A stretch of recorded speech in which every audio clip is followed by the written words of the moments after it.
আপা নাকি আবার আসবে, আপনার মতামত কি? উনি আসলে কি আমাদের কোনো অসুবিধা আছে? আপনার আছে? আমার নাই।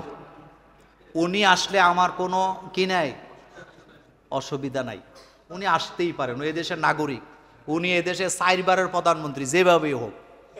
কয়বার? উনি আসবেন, এটা ওনার দেশ, ওনার জন্মভূমি।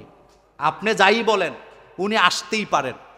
তবে আমরা তো ওনার না আসা চাই নাই, আমরা শুধু ওনার কাছে কামনা করি আলেমদেরকে যেভাবে লটকাইছেন ভারতের কথা মতো, এদেশের ইসলামকে যেভাবে, আকীদাকে যেভাবে ধ্বংস করেছেন, ভারতের কথা মতো যেভাবে শিক্ষা ব্যবস্থাকে ধ্বংস করেছেন, এই জাতিকে যেভাবে ভারতের গোলাম বানাইতে চাইছেন, এখান থেকে আপনি ফিরে আসেন, আপনার জন্য বাংলাদেশের দরজা খোলা।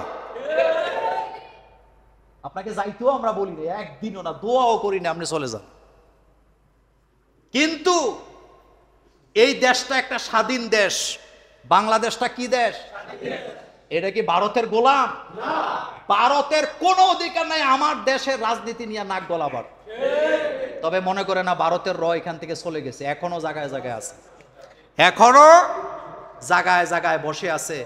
আমরা আওয়ামী লীগ ক্ষমতা থাকলেও আমাদের কোনো অসুবিধা নাই, বিএনপি থাকলেও নাই, যে ইচ্ছাতে থাকুক কোনো অসুবিধা নাই। কিন্তু একটা জায়গায় অসুবিধা আছে, ইসলামের বিরুদ্ধে একটা আইন করা যাবে না। আপনি এমন একটা সংবিধান কেন বানাইতে গেলেন যে সংবিধানে একটা ধারাই থাকতে হবে, আল্লাহর উপরে আস্থার বিশ্বাস রাখলে এদেশের রাজনৈতিক দল নিবন্ধন পাবে না, এই রকমের কুফরি ধারা বাংলাদেশের কোন সংবিধানে থাকা এটা মানায় না। কারণ এখানে 5 বেলা আজান হয়। কয় বেলা? কয় বেলা? লক্ষ লক্ষ কোটি কোটি মানুষ এখানে নামাজ পড়ে কাঁধে কাঁধ মিলাইয়া। আপনার বিবেকে বাঁধলো না? আচ্ছা বলেন তো, আমার আস্থা বিশ্বাস কার উপরে? ওয়ামা লানা আল্লাহ নাতাওয়াক্কাল আলাল্লাহ ওয়া আল্লাহ পাক হযরতে মুসা আলাইহিস সালাম বলতেছেন, আমি তো আমার আল্লাহর উপরেই আমি ভরসা করব। আমার আস্থা, আমার বিশ্বাস কার উপরে? তা আপনি বলেন তো, আপনি দেশ চালাইছেন, এই রকমের ধারা কি আপনার জন্য বেশি দরকার ছিল? না। এটা কি আপনার কোনো কাজে আসছে? না। মাদ্রাসা শিক্ষা ব্যবস্থারে কাটতে কাটতে কিচ্ছু নাই, কিচ্ছু নাই মাদ্রাসা শিক্ষা। আপনি যান, মাদ্রাসা শিক্ষা ব্যবস্থায় কিচ্ছু নাই। এই সিলেবাস দিয়ে একজন আলেম আপনি তৈরি করতে পারবেন না। গত জুমায় আমি বলেছিলাম, যেই সিলেবাস দিয়ে আলেম তৈরি হয় সব শেষ করে দেওয়া হয়েছে। এগুলো কি খুব বেশি দরকার ছিল? একটা কথার জবাব দেন, মাদ্রাসা হলো মুহাম্মদ সাল্লাল্লাহু আলাইহি ওয়াসাল্লামের ঘর, যেখানে ইসলাম আর ইসলামের আকীদা কোরআন হাদিস শেখানো হয়। সেই জায়গায় যারা হিন্দু শিক্ষক বসাইছেন, আল্লাহ তাদেরকে ক্ষমা করতে পারেন না, আল্লাহ ক্ষমা করেন নাই তাদের। আপনি কোথায় ছিলেন তখন? আপনি কোথায় ছিলেন? আপনি চিন্তা করতে পারেন, মাদ্রাসার মধ্যে হিন্দু শিক্ষক প্রত্যেক জায়গায় জায়গায়, এটা কি খুব প্রয়োজন ছিল? পৃথিবীর ইতিহাসে আপার চাইতে একসাথে এত বেশি মসজিদ কেউ বানায় নাই। কিন্তু আপনি মসজিদ বানাইছেন, আপনি যাবেন মসজিদে যেয়ে দেখবেন মসজিদ কি অবস্থা, কিভাবে বানাইছেন। মসজিদ বানায়া কোটি টাকা থাকলে, মুসল্লি না থাকলে এই মসজিদের কোনো দাম নাই। আমাকে একজন মডেল মসজিদের খতিব বলছেন, আমি এখন তাহাজ্জুদ পড়ে দোয়া করি যে আল্লাহ আমাকে এর থেকে মুক্তি দাও, আমি কেন মডেল মসজিদের ইমাম হতে গেলাম? আপনার টাকা থাকলে একটা মসজিদ বানাইলে মুসল্লি আসবে না, মসজিদ জনগণের জন্য উন্মুক্ত করে দিতে হবে। এমন মসজিদ বানাইছেন যেখানে আপনি আপনার লোকেরাই শুধু দোয়া পড়াইতে পারবেন, কিন্তু অন্য আদর্শের লোকেরা একবেলা দোয়া পড়াতে যেতে পারবে না। এটা মসজিদ হতে পারে না, জাতির সাথে তামসা করা হয়েছে। মসজিদ সবার জন্য উন্মুক্ত, সবার জন্য উন্মুক্ত। এগুলো কি করার খুব বেশি দরকার ছিল? আচ্ছা বলেন তো, মাহফিলে বাধা দেওয়ার দরকার ছিল? মাহফিল হবে বাংলাদেশে, আপনি বাধা দিবেন কেন? আপনি বলবেন এখানে রাজনীতি তো এখন কি রাজনীতি কথা হয় না? এখন হয় না? কই মাহফিলে তো কোনো গন্ডগোল হয় না। এক ঝুমুরের মাহফিল, আপনারা কি পেরেশানিটা আমি আর কাশেম ভাই করছি, এরপরে আমাদের কি সাদেক মাস্টার কই আছে, কি পেরেশানি করছি আল্লাহ সাক্ষী আছে।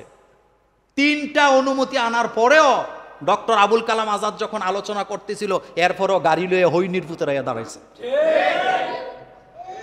এগুলা মনে আছে? কেন এগুলা হবে কেন? আমাদের মাহফিলের 15 দিন আগে আরেকটা গান গায়ে গেছে সামনে, কোনো বাধা নাই।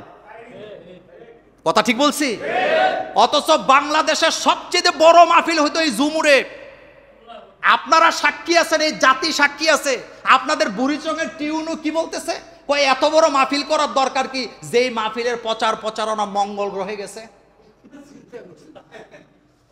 আমি সেদিন বলেছিলাম এই মাহফিলের প্রচারণা মঙ্গল গ্রহে নয়, আল্লাহর আরশে আজিমে চলে গেছে। এগুলা কি ভালো কাজ ছিল? কেন দরকার ছিল? তখনকার সময় আপনাদের এলাকার 2 চেয়ারম্যান আমার সামনে অনেক চেষ্টা করছে মাহফিলের জন্য, তাও পারে নাই। সব কথা উপর উপর উপর।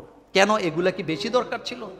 আমি আমার 16 বছরের জীবনে কত মাহফিলের স্টেজ থেকে, কত মাহফিলের জায়গা থেকে ফেরত আসছি, আল্লাহ ছাড়া, আমি ছাড়া, আমার ড্রাইভার আর আমার পিএ ছাড়া কেউ জানে না। একটা কথাই বলতাম, ফেসবুকে দিস না, কোনো প্রচারণা করি নাই। হাজার হাজার মাহফিল আমাদের। এটা কি খুব বেশি দরকার ছিল? এগুলা করার কি দরকার ছিল? কি দরকার ছিল? আলেম ওলামাকে, জসিমউদ্দিন রহমানের মতো লোক, নাম শুনছেন? কি মাপের আলেম, বছরের পর বছর নির্যাতন করে করে শেষ করে দিস।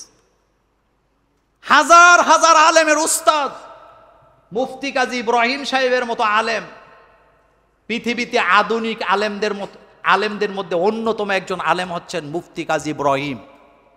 লক্ষ লক্ষ হাদিস যার মুখস্থ, তার আঙ্গুল পর্যন্ত প্লাস দিয়া টেনে তোলা হয়েছে। আচ্ছা, আলেমরা কি চোর? আলেমরা কি ডাকাত? আলেমরা কি হাইজেকার? আলেমরা কি চাঁদাবাজি করে? এগুলা করার দরকার কি ছিল? কোথায় হাউন আঙ্কেল এখন? কোথায় পিচ্চি বাচ্চা বক্তা, কি নাম? আপনি তার বক্তব্য শুনছেন? তাকে ল্যাংটা করা হয়েছে, তাকে ল্যাংটা করানো হয়েছে হাতির জিলের কাছে নিয়ে। সে নিজে বলেছে একজন আলেমকে ল্যাংটা করানো মানে হলো একটা জাতিকে ল্যাংটা করে দেওয়া। আপনি এখন মুছে তেল দেন, আপনার কাছে এখন 1 মাসের মধ্যে আপনি অস্থির হয়ে গেছেন। আপনার মনে নাই যেই দেশের মাটিকে আপনি আলেমদের রক্ত দিয়ে রঞ্জিত করছেন, এ দেশের আলেমরা শান্তিতে ঘুমাইতে পারে না, আলেমরাই বলে জঙ্গি। এই পুলিশগুলো এখন কোথায় জানি না, আলেম দেখলে হাতের মুখ বেহা হয়ে যেত।